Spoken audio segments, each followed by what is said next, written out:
Law of conservation of mechanical energy. इसके पहले हम लोग पढ़ चुके हैं संवेग के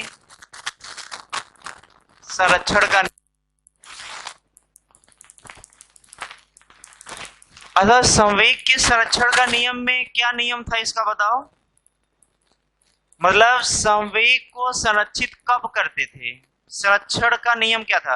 अच्छा तो संवेग के संरक्षण का मतलब क्या होता है कि जो अभी पूरे निकाय या पूरे सिस्टम का जो अभी प्रारंभिक संवेग है, अगर वो संरक्षित है तो वही कुछ समय बाद भी मिलेगा, कुछ समय बाद भी अगर संरक्षित है संवेग तो फिर वो इन्हीं सब के बराबर मिलेगा। मतलब समय के साथ जो संवेग होगा अगर वो नहीं बदलेगा तो बोलेंगे कि संवेग संरक्षित है। तो वहां कह सकते हैं कि जो अंतिम संवेग होगा वही क्या हो जाएगा, प्रारंभिक संवेग हो जाएगा। दूसरा इसमें है कि बताओ ऐसा कब होता था, प्रारंभिक संवेग और अंतिम संवेग कब बराबर होता था, संरक्षित कब होता था। उसका कुछ नियम होता होगा ना, क्या नियम था बताओ। जब उस सिस्टम के ऊपर जिसको तुम सिस्टम मान लिए, जिसको मान लिए, जैसे मान लो कई सारे ब्लॉक हैं ऐसे, तो इसको क्या मान लिया, तीनों ब्लॉक को एक सिस्टम के अंदर मान लिया। तो इस सिस्टम के ऊपर कोई भी बाहरी बल नहीं लगना चाहिए। जब बाहरी बल 0 हो जाएगा सिस्टम के ऊपर तो उसका संवेग संरक्षित होता है। ऐसा उसमें बताए थे और उस पर क्वेश्चन करवाए थे नियम बता करके। तो एक तो संरक्षण का नियम यहाँ पर आया था। अब दूसरी बार पढ़ने जा रहे हैं यांत्रिक ऊर्जा के संरक्षण का नियम। देखो ये क्या होता है, इसको समझना ध्यान से। ये बताओ का संरक्षण है, यांत्रिक ऊर्जा का संरक्षण है। लेकिन पहले तो देखो संवेग के बारे में तो हम जानते हैं कि संवेग बराबर मास इंटू वेलोसिटी होता है, द्रव्यमान गुणे वेग होता है। लेकिन यांत्रिक ऊर्जा क्या होता है पहले ये तो हम लोग देख लें। तो ध्यान देना, यांत्रिक ऊर्जा उसी बोलते हैं मैकेनिकल ऊर्जा बराबर होता है गतिज ऊर्जा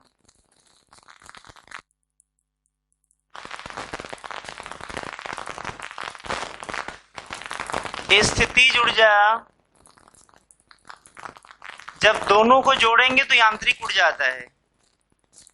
ध्यान देना इस चैप्टर में गुरुत्वाकर्षण बल के कारण स्थितिज ऊर्जा हमें पढ़ना है। फिर से दिमाग में दोहराओ बातों को। स्थितिज ऊर्जा कब आता है, जहां पर संरक्षित बल की बात करते हैं।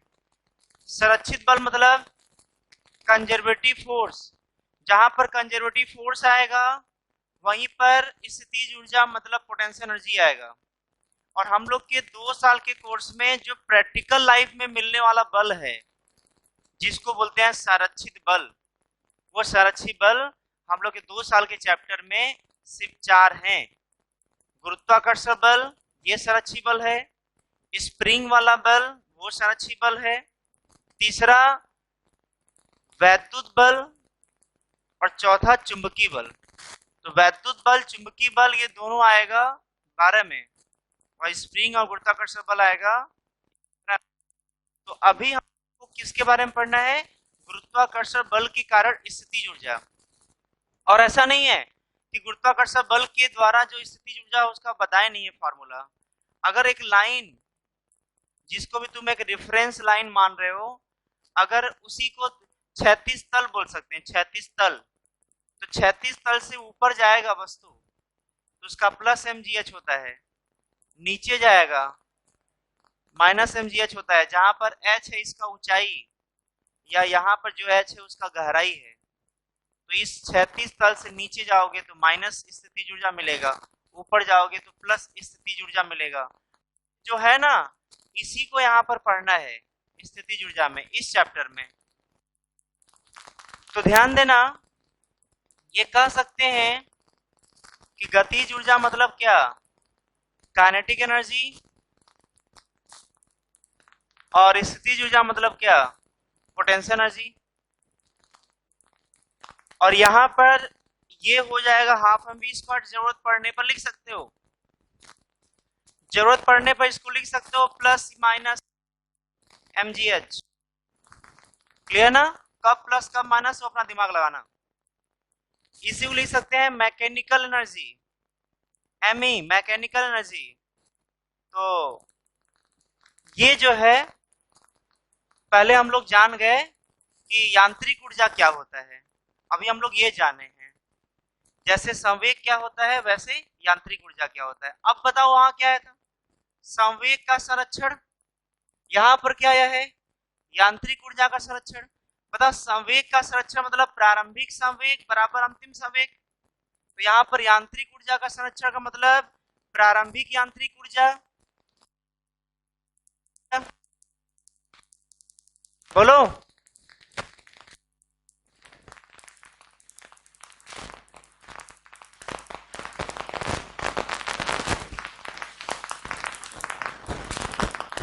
मैकेनिकल एनर्जी का संरक्षण मतलब प्रारंभिक यांत्रिक ऊर्जा बराबर अंतिम यांत्रिक ऊर्जा। बताओ यांत्रिक ऊर्जा क्या होता है, काइनेटिक एनर्जी। तो प्रारंभिक है तो काइनेटिक एनर्जी भी इसका प्रारंभिक होगा यहाँ पर, प्लस प्रारंभिक स्थितिज ऊर्जा भी होगा।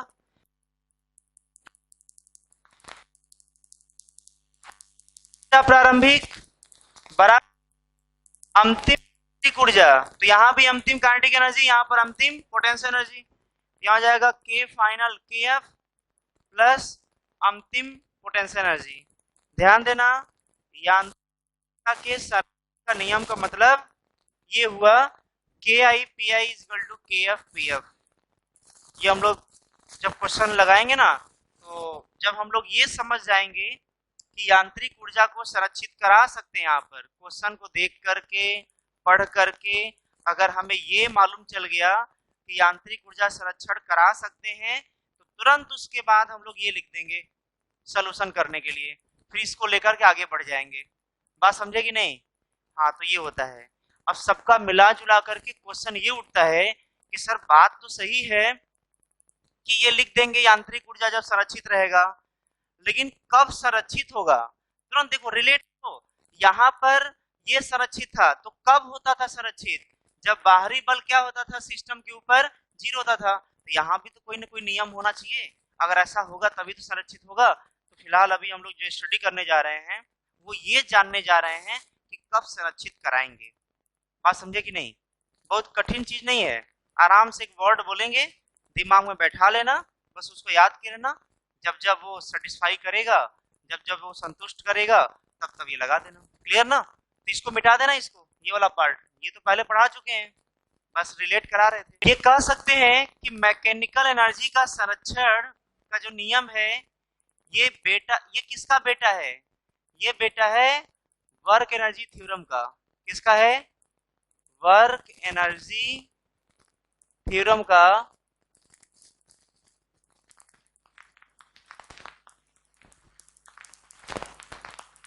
बेटा है। कौन? मैकेनिकल एनर्जी का संरक्षण। मतलब इसी से ये पैदा होगा, समझे कि नहीं? कैसे? देखो इससे ये कैसे पैदा होगा, ध्यान देना। बताओ ये होता क्या है, पहले ये बताओ। कार्य ऊर्जा का नियम क्या होता है? वर्क डन बाई ऑल बल, सभी बल द्वारा किया गया कार्य बराबर गतिज ऊर्जा में परिवर्तन। गतिज ऊर्जा में परिवर्तन मतलब अंतिम काइनेटिक एनर्जी माइनस प्रारंभिक काइनेटिक एनर्जी। ये बताओ, जैसे किसी भी चीज को जीने और मरने के बेसिस पर बांटना चाहे तो दो प्रकार के हो सकते हैं, या तो कोई जिंदा होगा या तो मरा हुआ होगा। बोलो। उसी तरीके से अगर हम ये बोलें कि इसके वैरायटी को संरक्षी और असंरक्षी के बल के आधार पर बांटें, तो सिर्फ दो प्रकार के बल होते हैं, या तो वो बल संरक्षी होगा या तो बल असंरक्षी होगा। बोलो। तो क्या ये कह सकते हैं कि इसमें पाए जाने वाले जितने भी प्रकार के बल हैं वो दो कैटेगरी के होंगे, या तो वो कैटेगरी पहला होगा, क्या बताओ, बोलो जी, वर्क डन बाई वो बल जो संरक्षी है, प्लस वर्क डन बाई वो बल जो असंरक्षी है।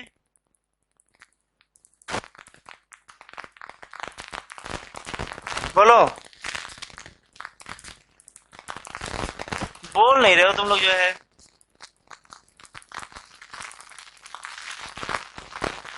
ये सही है? हाँ, संरक्षी बल प्लस वर्क डन बाई असंरक्षी बल, और ये दोनों मिल करके किसके बराबर?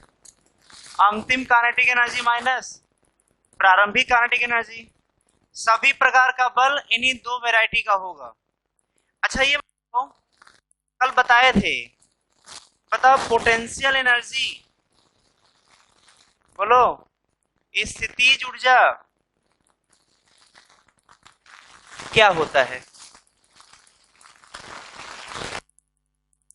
संरक्षी बल के विरुद्ध किया गया कार्य वही उस वस्तु में संचित हो जाता है, स्थितिज ऊर्जा के रूप में संचित हो जाता है। ये कल लिखवाए भी थे और ऐसे मैथमेटिकली भी लिखवाए थे। बताओ फिर से बोलो तुम लोग, स्थितिज ऊर्जा क्या होता है, पोटेंशियल एनर्जी क्या होता है? किसी संरक्षी या कंजर्वेटिव फोर्स के विरुद्ध में किया गया कार्य उस वस्तु के अंदर स्थितिज ऊर्जा के रूप में संचित होता है। चलो जी बोलो, मत करो, माइनस वर्क डन बाई संरक्षी बल। अरे पूरा स्टेटमेंट मत याद करो ना, अरे जो लिखा हुआ कहानी है उसको क्यों याद कर रहे हो भाई? उसी से तुम लोग फंसते हो कि कहाँ पे कौन सा वर्ड बोलना है, कौन किसके रूप में बोलना है, मान चला कि स्थितिज ऊर्जा किस रूप में संचित। तो ये पूरा स्टेटमेंट बोलने से अच्छा है कि बस इसको ध्यान दो ना, बस इसको बना के लिख लो। क्या? संरक्षी बल के द्वारा किया गया कार्य के विरुद्ध, अब उसको बना के लिख दो कि संरक्षी बल के विरुद्ध किया गया कार्य। हो गया, बस हो गया, यही तो है, बस इतना वर्ड बोल दो। अगर तुम एग्जाम में इतना ही लिख दिया ना, हो गया सही। क्या? संरक्षी बल के विरुद्ध, विरुद्ध मतलब माइनस, संरक्षी बल के विरुद्ध किया गया कार्य, हो गया स्थितिज ऊर्जा। अब इसको जैसे वो एकदम दिमाग पे पूरा प्रेशर दे करके वो याद कर रहा है किसके रूप में कौन जो है आंख वाख बंद बंद करके बोल रहा है, इतना प्रेशर नहीं देना है दिमाग पर, समझे कि नहीं? याद करने का भी एक टेक्निक होता है, समझ के याद करोगे कभी जिंदगी में नहीं भूलोगे, और रटते रहोगे तो कब स्थिति जो इधर से उधर चला जाएगा तो बोलोगे उसमें कि स्थितिज ऊर्जा के विरुद्ध किया गया कार्य संचित होने वाला एनर्जी, फिर उसमें भटकने लगोगे उधर उधर। ध्यान देना इसको जो है। तो चलो ये हो गया, तो चलो सही है, यही चीज कल बताए थे, अब देखो यही चीज लिखने जा रहे हैं यहाँ पर। ये बताओ, ध्यान देना, ये फॉर्मूला तुम्हें हर जगह काम आएगा, 11th में काम आएगा, 12th में काम आएगा, इसलिए अभी तक तो जो लेक्चर चल रहा है ये चाहे कोई भी चैप्टर का, ये जो 4 नाम लिए थे ना बल का, संरक्षी बल का, हर जगह तुम यही चीज पढ़ोगे बार बार, एक बार देख लो। ये बताओ, हमें ये लाना है, ये वाला पार्ट इसको लाना है, इसी से आएगा, लेकिन कब आएगा उसको ध्यान से देखते रहना। ये बताओ, संरक्षी बल द्वारा किया गया कार्य बराबर क्या लिख सकते हैं? Minus change in potential energy. बोलो जी, अब ये चेंज इन से घबराना मत। होता क्या है कि जो भी कल लिखवाए थे, स्थितिज ऊर्जा बराबर माइनस वर्क डन बाई संरक्षी बल, यही लिखवाए थे ना, तो माइनस को इस तरफ लेते जाओ, तो माइनस यू बराबर वर्क डन बाई संरक्षी बल। यहां तक तो कोई दिक्कत है नहीं, लेकिन देखो ये जो स्थितिज ऊर्जा होता है ना, वो रियल में एक ऊर्जा का, स्थिति ऊर्जा का परिवर्तन होता है। अब क्यों पूछो सर ये क्या आ गया, मतलब पहले तो आप स्थिति ऊर्जा बोलते थे, आज स्थिति ऊर्जा का परिवर्तन, या कल क्या बोले थे, शायद स्थिति ऊर्जा का परिवर्तन ही साथ लिखवाए थे। वैसे हमें याद आ गया, अब मत तुम लोग दिमाग लगाओ, हम बता रहे हैं। कल स्थिति ऊर्जा पर लिखवाए थे हम, फिर बाद में बोले थे कि नहीं देखो सही वाला ये नहीं होता है कि स्थिति ऊर्जा लिखो, स्थिति ऊर्जा का परिवर्तन। क्या हम भूल गए हैं, तुम लोग को याद है? देख लो, स्थितिज ऊर्जा का अच्छा हाँ, डीयू से तुम क्लियर कर लो, चलो वहीं से क्लियर हो जाएगा। चलो समझाना आसान हो गया। देखो DU DU by D R का माइनस वैल्यू यही कंजर्वेटिव फोर्स था, तो यहां से कैसे लिखे थे, डीयू बराबर माइनस एफ डी आर का इंटीग्रेशन, और जब डी का इंटीग्रेशन करोगे तो एक बड़ा सा परिवर्तन आएगा डेल्टा यू। तो यहाँ से तुम्हें प्रूफ हो गया ना कि जो स्थितिज ऊर्जा होता है वो स्थितिज ऊर्जा का परिवर्तन होता है। चलो अच्छा ये हो गया, ये तुम्हें पढ़ा चुके हैं, मिटा रहे हैं, देखो इसको ध्यान देना। अब देखो यहाँ पर जो है, तो संरक्षित बल के द्वारा किया गया कार्य, संरक्षित बल के द्वारा किया गया कार्य किसके बराबर, माइनस स्थितिज ऊर्जा का जो परिवर्तन होगा। बोलो, तो इसके जगह क्या ये लिख सकते हो क्या, यही चीज आ रहा लिखने, देखो यहाँ पर, तो यही चीज देखो यहाँ पर लिखे हैं, प्लस ये बताओ, ये तो आ गया असंरक्षित बल, यही है अंतिम काइनेटिक एनर्जी माइनस प्रारंभिक काइनेटिक एनर्जी। पहले यहां तक लिख लो, इसको कहां लिखोगे, बोलो जी, कहां लिखोगे इसको, ये नहीं, जब नोट करना ना तो इसको जो है इसके बीच में लिख लेना, और क्या करके, चूंकि ये बराबर ये होता है, या चूंकि को इसीलिए इसी जगह लिख लो, ये बराबर ये होता है, ये बराबर ये होगा, यहां लिख करके तब इसके बाद ये लिखना तब। अरे पहले इसको लिखोगे, फिर ये वाला पूरा पोर्शन यहां लिखोगे, फिर इसको लिखो। अरे भाई देख ये सब ऐसे रहे जैसे दूसरे भाषा में हम बोल रहे हो। चूंकि डेल्टा यू बराबर माइनस वर्क डन बाई संरक्षी बल या कंजर्वेटिव फोर्स ये होता है, तो work done by conservative force या संरक्षी बल बराबर हो जाएगा माइनस डेल्टा यू, इसलिए ये लिख देंगे माइनस डेल्टा यू प्लस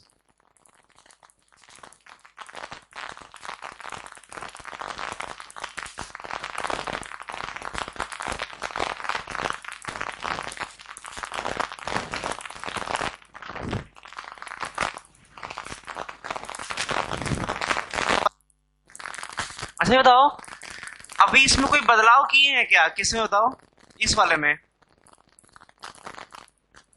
अभी कोई बदलाव हुआ नहीं है। ये नाम भी तो दिया गया, तो नाम ही तो दिया गया है, लेकिन वो भी तो वही है जो ये है। ये तो इसका नाम रामू है, हम श्यामू नाम रख दिए, ऐसा तो नहीं कि इसका चेहरा, इसका कैरेक्टर, इसका खाने पाने पीने का तरीका सब बदल जाएगा। नाम सिर्फ बदला हुआ है, तो वही चीज यहाँ भी है कि इसमें कोई फर्क नहीं है, दोनों एक ही चीज है, बस नाम बदल गया। लेकिन ये बताओ कि अगर हम ये कंडीशन दे दें कि यदि अगर ऐसा हो जाए तो बताओ ये रिजल्ट कैसा आएगा, ये वाला रिजल्ट। तो यहां तक लिख लियो, पूरा हो गया, इसको लिख लियो, बोलो जी। तब बताओ क्या लिखोगे,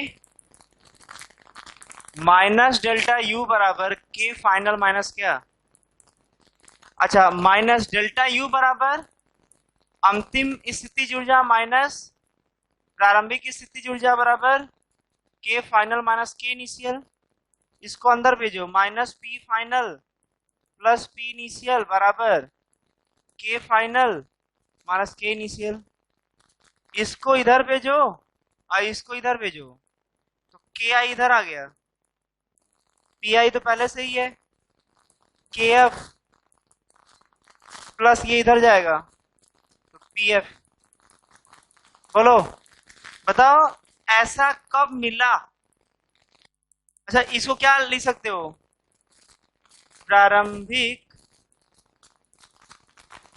प्रारंभिक यांत्रिक ऊर्जा बराबर, इसको क्या लिख सकते हो? अंतिम स्थितिज ऊर्जा लिख सकते हो ना? बताओ प्रारंभिक स्थितिज ऊर्जा अंतिम स्थितिज ऊर्जा के बराबर कब होगा, या ऐसा कब आना शुरू किया जब एक कंडीशन दे दिए। बताओ वो कंडीशन क्या था? क्योंकि वो कंडीशन नहीं होता तो ये दोनों बराबर नहीं होते। बताओ वो कंडीशन क्या था? असंरक्षित या नॉन कंजर्वेटिव बल के कारण वर्क डन क्या होना चाहिए? 0 होना चाहिए। अगर इसके द्वारा वर्क डन 0 होगा तभी जाकर के मैकेनिकल एनर्जी क्या होगा? कंजर्व होगा। हो गया ना? तो पूरा ये कंडीशन याद करना। क्लियर? जल्दी से नोट कर लो इसको।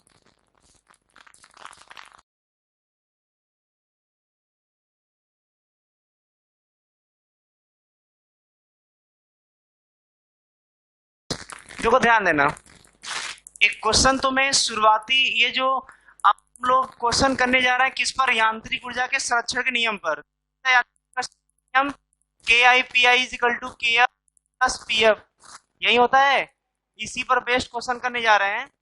पहले वो क्वेश्चन करने जा रहे हैं जो पहले क्वेश्चन कर चुके हैं, कि तुम्हें ये भरोसा हो कि जो तुम वर्क एनर्जी थ्योरम से लगाए थे, वर्क एनर्जी जो थ्योरम था जो तुम उससे आंसर लाए हो, वो हम लोग मैकेनिकल एनर्जी कंजर्वेशन वाले तरीके से भी ला सकते हैं। देखो वो कौन सा क्वेश्चन है? Work energy theorem.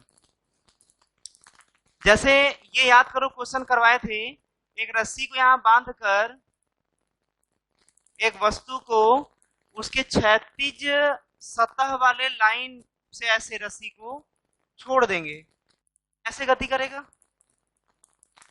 ऐसे गति करता रहेगा। तो जब ये वस्तु जो है चलते चलते यहां पर जाएगा ऐसे, बताओ इसका वेग निकालने के लिए हम लोग वर्क एनर्जी थ्योरम लगाए थे। बताओ क्या वहां पे किए थे? ध्यान देना, ये किए थे, ध्यान देना। Work done by all the forces बराबर चेंज इन काइनेटिक एनर्जी, मतलब अंतिम काइनेटिक एनर्जी माइनस प्रारंभिक काइनेटिक एनर्जी। बताओ work done by all the forces में कौन कौन है?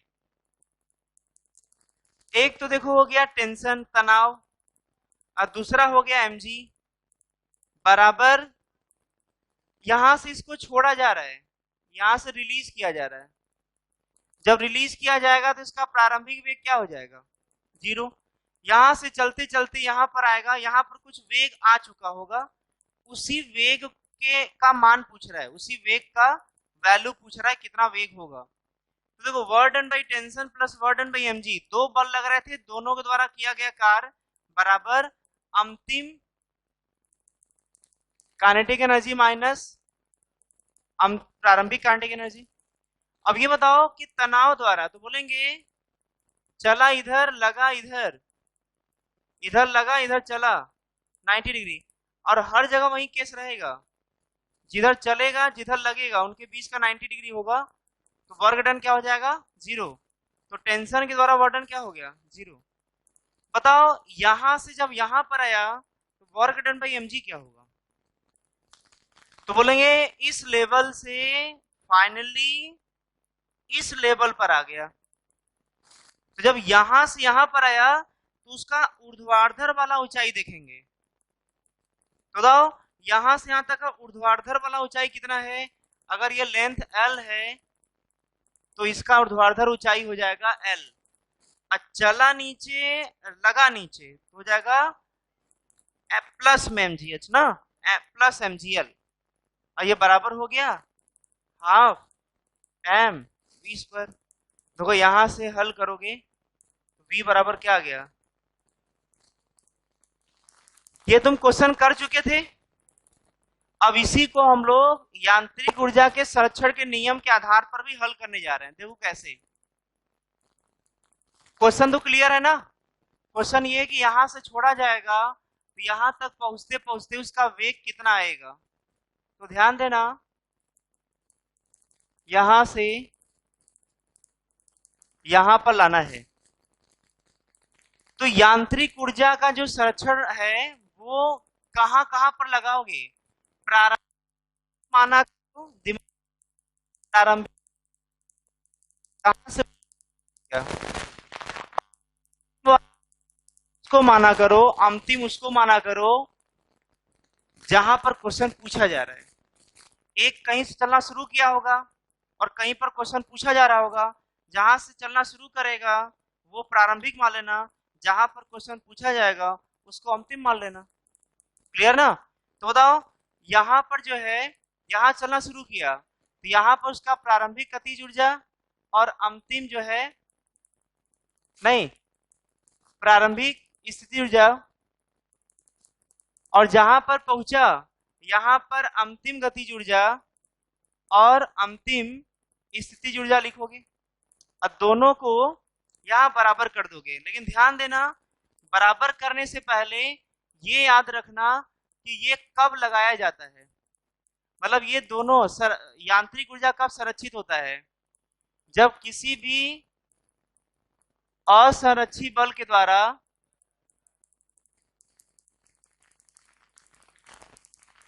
क्या कार्य हो? जीरो हो। पता यहां पे कौन सा बल है जो असंरक्षित है? तनाव।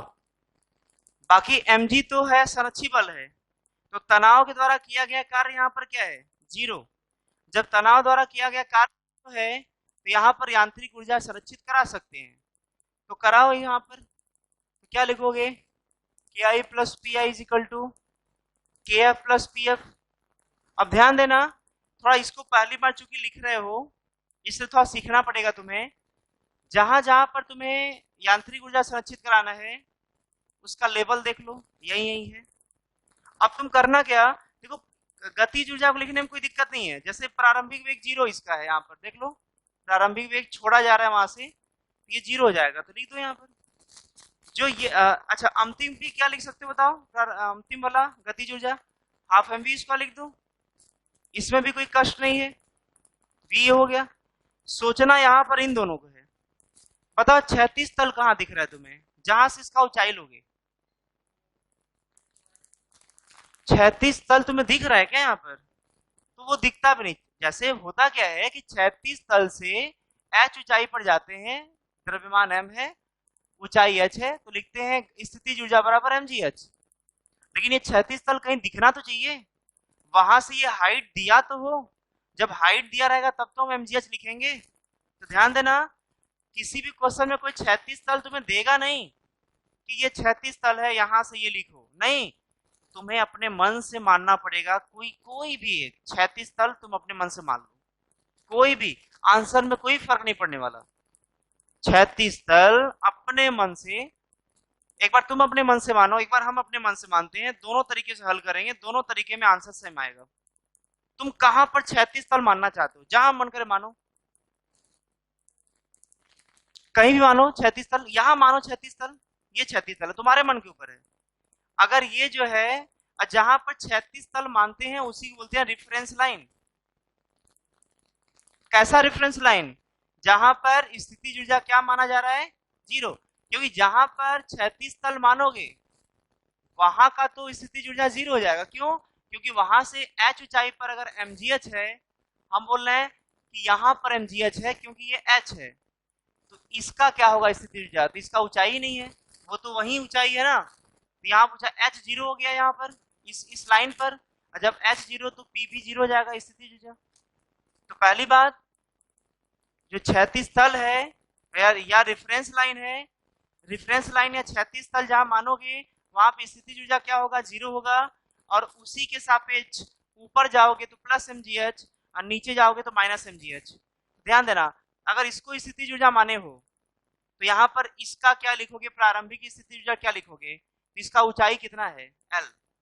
देखो जो लंबाई है रस्सी का वही उसका ऊंचाई के रूप में कार्य करेगा। तो ये हो गया ऊंचाई, तो जाएगा mgl। देखो अंतिम स्थितिज ऊर्जा, तो वो वहां पर आ रहा है, उस बिंदु पर आ रहा है जिस क्षैतिज तल को हम लोग क्या मान चुके हैं पहले ही, 0। इसका मतलब अंतिम स्थिति ऊर्जा क्या हो जाएगा, 0। देखो यही इक्वेशन यहाँ भी मिला था, देख लो, तो यहाँ से v बराबर आ जाएगा √2gl। ध्यान देना, हम यहाँ पर स्थिति ऊर्जा 0 मान करके पूरा क्वेश्चन हल किए हैं। इसी में देखो हम यहाँ पर स्थिति ऊर्जा 0 मानेंगे और देखो आंसर यही आएगा। देखना, जैसे मान लो ये तो हो गया पहला पार्ट। दूसरा पार्ट देखो, जैसे यहां से छोड़ा जा रहा है और वो चलते चलते यहां पर आ रहा है, स्थिति ऊर्जा यहाँ 0 माने थे, अब पूरा क्वेश्चन हल किए थे। अब तुम स्थिति ऊर्जा यहाँ 0 मानो और वही क्वेश्चन हल करो। देखो यहां पर स्थिति ऊर्जा 0 हो गया, जहां चलना शुरू किया वहां पर KI और PI मानोगे, और जहां पर क्वेश्चन पूछा जा रहा है वहां पर अंतिम मानो। अंतिम क्या, KF और PF, और दोनों को बराबर करोगे। बोलो, सोच करके लिखो सब।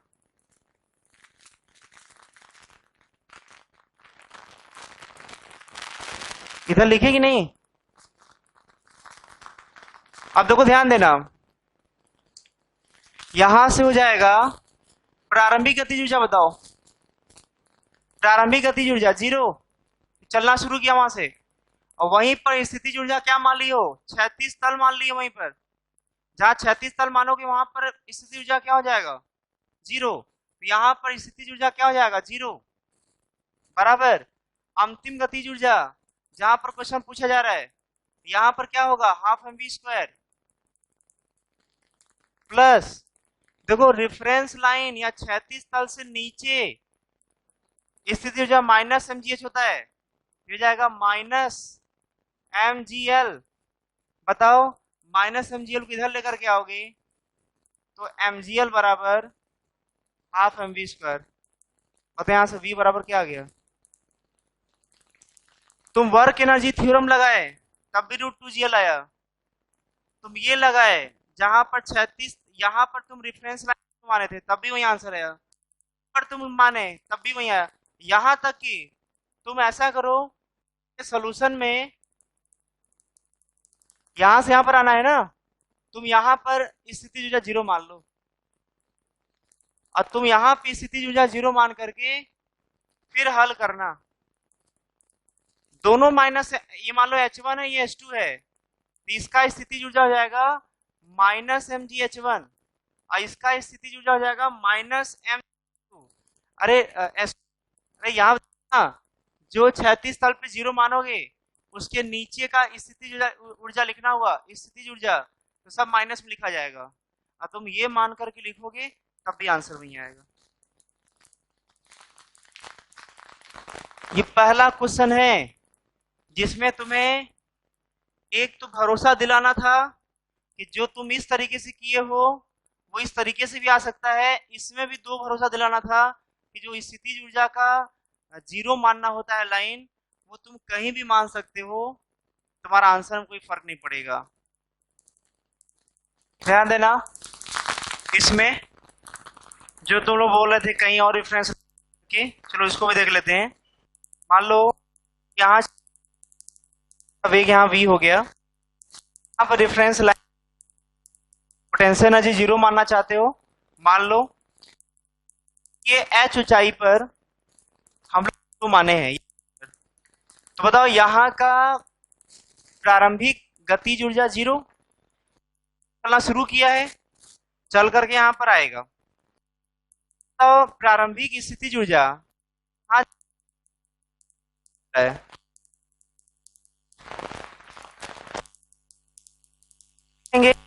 तो था ये इसका गतिज ऊर्जा लिखा जाए अंतिम वाला तो हाफ mv², लेकिन अंतिम स्थितिज ऊर्जा कितना नीचे है वो पता करो, कितना नीचे है, L प्लस H नीचे है, L ये हो गया और H ये है, तो टोटल हो गया L प्लस एच, तो लिखेंगे minus M G L plus H. अब बताओ दो करना है तो दोनों को बराबर कर दो,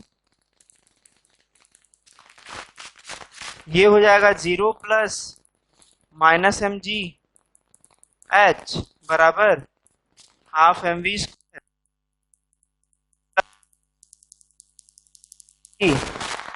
एल प्लस एच। देखो ये माइनस एम जी एच और माइनस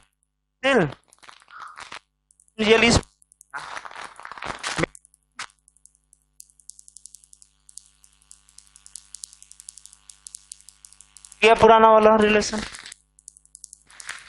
तो तीन तीन जगह रेफरेंस लाइन जीरो मान करके पोटेंशियल एनर्जी का तीनों में देख रहे हैं कि आंसर में कोई फर्क नहीं पड़ रहा है। इस कहानी से हमें क्या शिक्षा मिलता है, तो लिख लो पहले, इसको नोट करके लिखो, नोट पॉइंट करके लिखवा देते हैं कि कहाँ मानना है कहाँ नहीं मानना है, लिख लो पहले।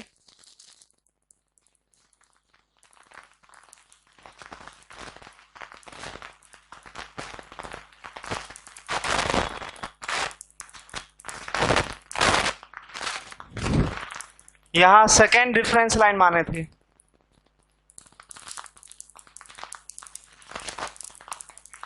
यहां फर्स्ट रेफरेंस लाइन माने थे।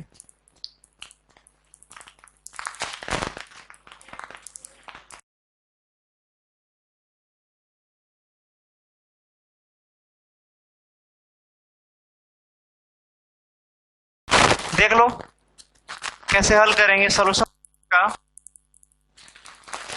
ये बताओ वस्तु यहां से छोड़ा जाएगा, इस तरीके सर्कुलर मोशन करेगा। क्लियर ना?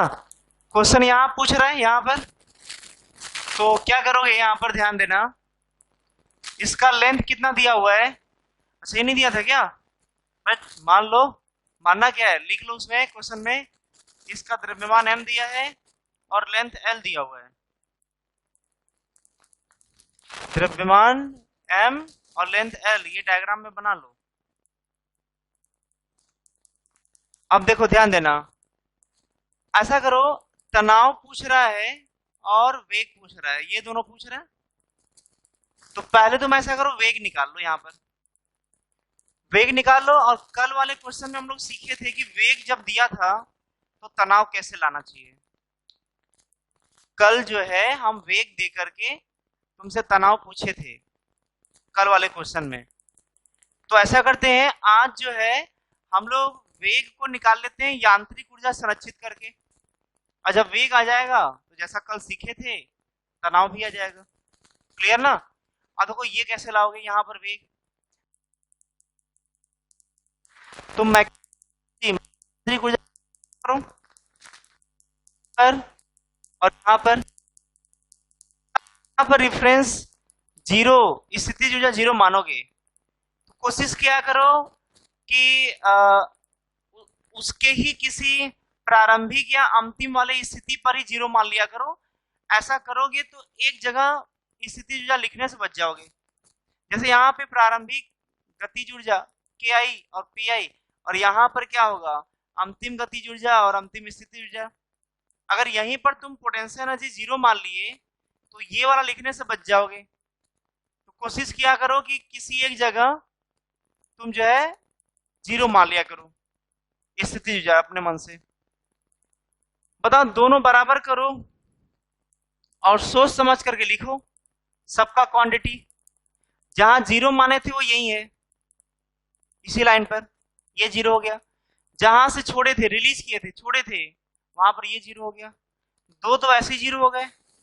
अब बचे दो, ये और ये, इसी का गतिज ऊर्जा निकालना है। यहां पर लिख दो हाफ एम वी स्क्वायर। कुल मिला जुला करके यहाँ पर टेंशन है थोड़ा लिखने में, इसमें गलती कर दोगे बाकी सब बेकार। क्या लिखे बताओ इसको, यही लिखना, ये नहीं होना चाहिए। बताओ यहां से चल करके यहां पर आया है, रेफरेंस लाइन यहीं पर है, तो प्रारंभिक स्थिति ऊर्जा निकालना पड़ेगा। एच निकाल लो, बात बन जाएगा। ध्यान देना, एम जी एच। अब एच को निकालने के लिए ना अलग से थोड़ा बना लेते, यहां से होगा, यहां पर आया तो यही एच है, ये थीटा है, ये एल है। अब बताओ एल का इधर की तरफ कितना आएगा मान? अरे थीटा के सामने लंब हो गया, ये कट हो गया, तो साइन थीटा बराबर सामने लंब एच अपॉन एल। क्या लाना है? एच। बताओ एच का मान कितना आ गया? L sine theta. तो आ गया M G L sine theta बराबर हाफ एम वी स्क्वायर। बताओ वी से एम कैंसिल, यहां से वी बराबर क्या आ गया? अच्छा ये बताओ कि जब यहां से छोड़े थे यहां पर आया था तो क्या आंसर था, याद करो। √2gl आंसर था क्या? बता ये एंगल कितना बना है? जो ये थीटा बना है, जब यहां चल करके यहां पर आ जाएगा तो यही थीटा 90 हो जाएगा। यहाँ 90 रखो तो साइन 90 का मान कितना आ गया? 1। तो वही √2gl आ गया जो यहाँ पर आया था। लो ये चौथा मेथड आ गया उसका, तीसरा मेथड। ये जनरल हो गया एक तरह से, किसी भी एंगल में पूछेगा तुम थीटा का मान रख देना। कर लोगे? नोट कर लो।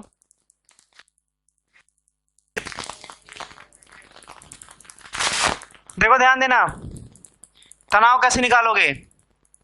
यहां पर यहां से कितना कोण बना रहा है? थीटा। बताओ यहां पर जो है जिस प्लेन में गति कर रहा है वो ये प्लेन है, मतलब इस सर्किल AR का दिशा है।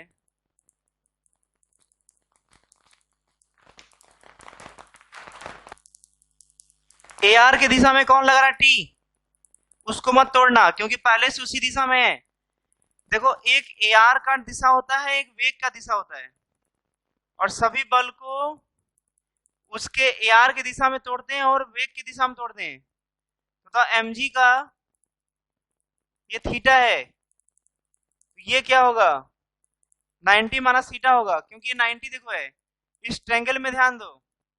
थीटा 90, 90 माइनस थीटा, और ये 90 माइनस थीटा, तो बोलो ये वाला लाइन, ये 90 माइनस थीटा है, तो ये क्या हो जाएगा? तो ये क्या हो जाएगा? थीटा, क्योंकि इस लाइन से ये लाइन क्या लंबवत है। जब ये थीटा होगा तो mg का इधर कितना आएगा? mg cos थीटा, इधर कितना आएगा? mg sin theta. बताओ केंद्र वाले मतलब त्रिज्य दिशा में कितने बल कार्य कर रहे हैं? T और mg sin थीटा। ज्यादा कौन होगा? T mg sin theta. बोलेंगे T, क्यों T ज्यादा होगा? क्योंकि केंद्र की तरफ लगने वाला बल हमेशा ज्यादा होता है उससे दूर वाले लगने वाले बल से। तो T minus mg sin theta जो आएगा बराबर mv स्क्वायर बाई आर, इसका v तो mv स्क्वायर बाई आर मतलब l, लंबाई रस्सी का। तो यहाँ t बराबर आ गया mv square by l plus mg sine theta. मतलब v स्क्वायर का वैल्यू कितना आ गया? हाँ यहाँ देखो v square equal to 2gl sine theta, उसी का तो m by l 2gl sine theta plus mg sine theta. ये बताओ L से L कैंसिल हो गया,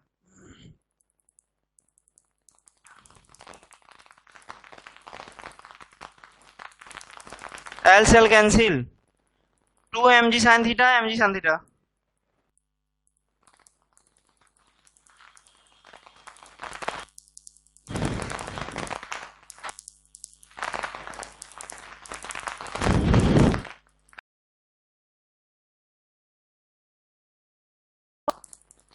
सोल्यूशन पहले वेग निकालोगे या टेंशन निकालोगे? वेग निकालो ना, बाद में टेंशन तो आ ही जाएगा इक्वेशन बना करके। देखो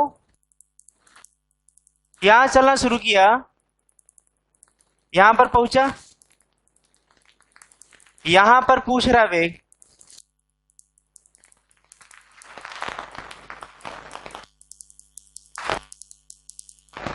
यही होगा। यहां पर रेफरेंस लाइन जीरो, हमें ये मालूम है कि मैं कराएंगे, तो यहां पर रेफरेंस लाइन जीरो मान लो पोटेंशियल एनर्जी का। रेफरेंस लाइन ये मतलब ये हो गया। अब देखो यहां पर क्या लिखेंगे, ये यहां चलना शुरू किया, यहां पर क्वेश्चन पूछा जा रहा है, जहां चलना शुरू किया वहां पे इनिशियल मान लो के आई प्लस पी आई, यहां पर के एफ प्लस पी एफ हो जाएगा। आराम आराम से दिख रहा हो, कम से कम चारों में से जो आराम आराम से दिख रहा हो पहले उसको तो रख करके दिमाग को अपने हल्का कर लें। जैसे देखो ये आराम से लिखा जा सकता है, हाफ एम वी स्क्वायर, आराम से लिख लो, जो जो बिना टेंशन के, वो हाफ एम वी का मान इतना है तो इसका स्क्वायर कर दो, स्क्वायर करेंगे तो 6 हो गया, तो ये आ गया, प्लस प्रारंभिक स्थिति ऊर्जा, वहीं पर लाइन पर जीरो माने हैं स्थिति ऊर्जा, तो जीरो हो गया। अंतिम होगा वो वी है, हाफ एम वी स्क्वायर हो गया। कोई डायरेक्शन से देखना नहीं पड़ता एंगल बना करके क्या कर रहे हैं क्या नहीं कर रहे हैं, तो डायरेक्ट लिख दो हाफ एम वी स्क्वायर। अंतिम स्थिति ऊर्जा क्या होगा, वही तो है जो पूरे क्वेश्चन का मेन जान है, वही सही लिख दो, आंसर तुम्हारे हाथ में। बताओ यहां से कितने ऊंचाई पर है, तो बोले ये है एल, ये है रस्सी की लंबाई तो है एल होगा, ये कितना है 60 डिग्री। बताओ एल का, अच्छा इसको मान लो वाई, क्या मान लो वाई। इस ट्रायंगल में देखो, इस ट्रायंगल में, इस ट्रायंगल में cos 60 लगाओ, इस ट्रायंगल में cos 60 बराबर y बाई एल, cos 60 का मान, यहां से y का मान कितना आ गया l बाई टू आ गया। ये बताओ टोटल लंबाई l है, ये l बाई टू है, हमें चाहिए ये ना, ये भी तो l बाई टू ही होगा, आधा आधा बढ़ गया। बताओ रेफरेंस लाइन से कितना ऊपर है ये, l बाई टू हो गया, आ गया M G L by two, ये आ गया 3 एम एम एम,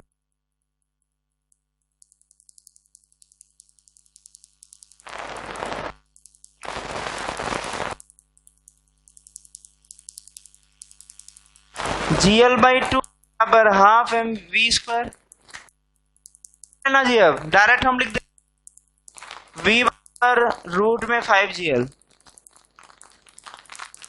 हल कर लेना, ये आएगा। जब वेग आ गया तो तनाव निकाल लो, तनाव कैसे निकालोगे देखो उसको,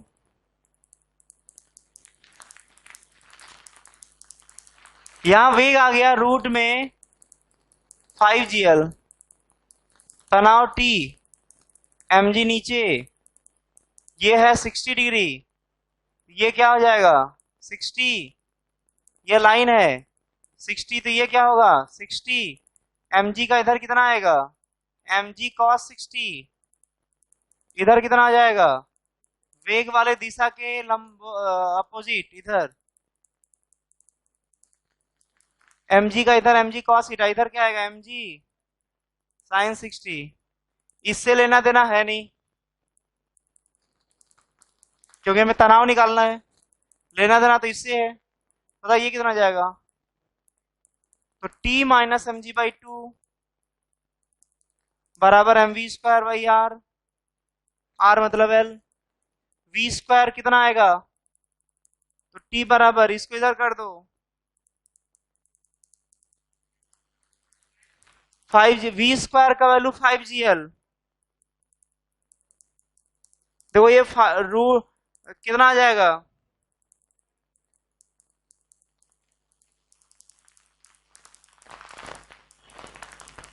ये आंसर है। ऐसे 90 डिग्री पर निकाल लो।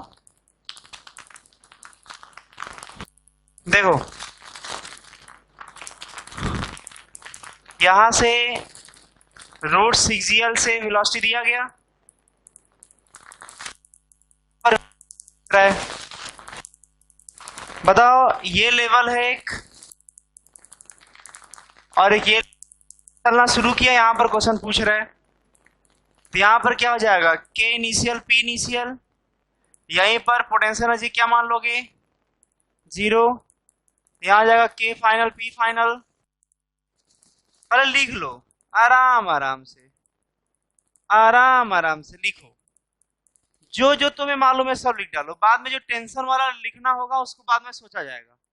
बिना टेंशन वाला कौन कौन है जो लिख सकते हो चारों में, कितने वेलोसिटी चला, हाफ एम वी स्क्वायर करोगे 6gl प्लस प्रारंभिक पोटेंशियल एनर्जी 0, अंतिम kinetic energy half M V square plus, बताओ कितने ऊंचाई पर है ये, एल 90 डिग्री पर चला गया, एल ही तो होगा, तो आ गया एम जी एल। तुम हल कर लेना इसको, ये आ जाएगा v इक्वल टू रूट में 4gl, देख लो हल कर लेना, समझे कि नहीं। अब बताओ यहाँ पे टेंशन तुम्हें निकालना है, यहाँ पर टेंशन प्लेन में गति कर रहा है, तो यहाँ पर टेंशन निकालना है टी, बताओ क्या करोगे,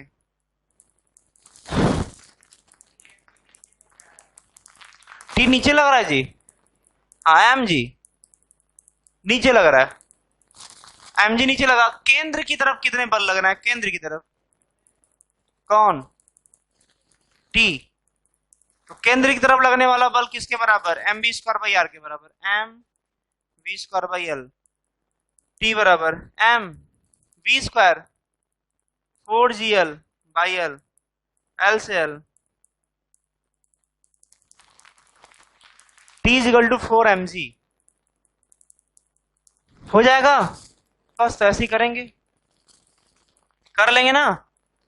चलो अभी तो लोगों को फिजिक्स चलेगा।